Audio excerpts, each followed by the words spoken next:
এই চিকেন উইংসটা বানাতে আমার খুবই ইজি লাগে আর এটা তো খেতে মজাই। তাই আজকে তোমাদের সাথে শেয়ার করব। এখানে আমি ৬০০ গ্রামের মতো হচ্ছে চিকেন উইংস নিয়ে নিলাম।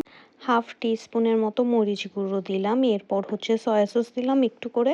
সামান্য একটু এখানে এখন কালো মরিচের গুঁড়ো দিলাম আর হচ্ছে জিরে গুঁড়ো আর পরিমাণ মতো লবণ দিয়ে এখানে একটু আমি রসুন দিলাম হচ্ছে আধা টিস্পুন আর একটু তেল দিয়ে এটা মেখে আমি এরকম ৩০ মিনিট রেখে দিব। এরপর এটা আমি এখন বেকিং ট্রেতে নিয়ে নিয়েছি। এটা ২০০ ডিগ্রিতে হচ্ছে আমি ২৫ মিনিটের মতো বেক করব।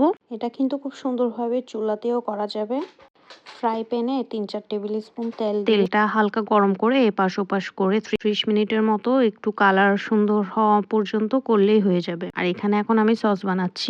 2 টেবিল স্পুন হচ্ছে এখানে আমি soya sauce, 2 table spoon tomato sauce, 1/4 কাপের মতো এখানে আমি মধু দিয়ে চিলি ফ্লেক্স দিয়েছি আমি 1 টিস্পুন, হাফ টিস্পুনের মতো মরিচ গুঁড়ো, সামান্য একটু আমি এখানে হচ্ছে কালো মরিচ গুঁড়ো আর একটু লবণ দিয়ে দিলাম। এবার একটু পানি দিয়ে এখানে হাফ টিস্পুনের মতো কর্নফ্লাওয়ার দিয়ে সবগুলো একসাথে হচ্ছে আমি একটু নেড়ে চেড়ে মিক্স করে নিলাম। দেখো এবার ২৫ মিনিট পর এটা বের করে আমি এখানে ওই যে সস বানালাম ওইটা হচ্ছে একটু এভাবে আমি ব্রাশ করে দিব।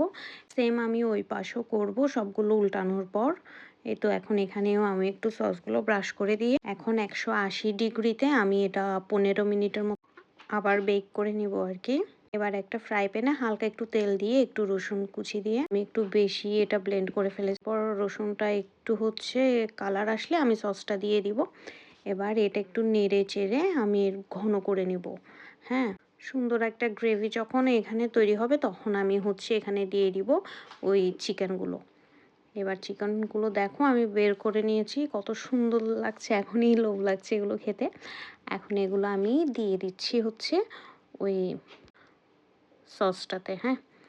আর যে ট্রের মধ্যে থাকে তেল এসব তোমরা ফেলবে না, এগুলাও দিবা।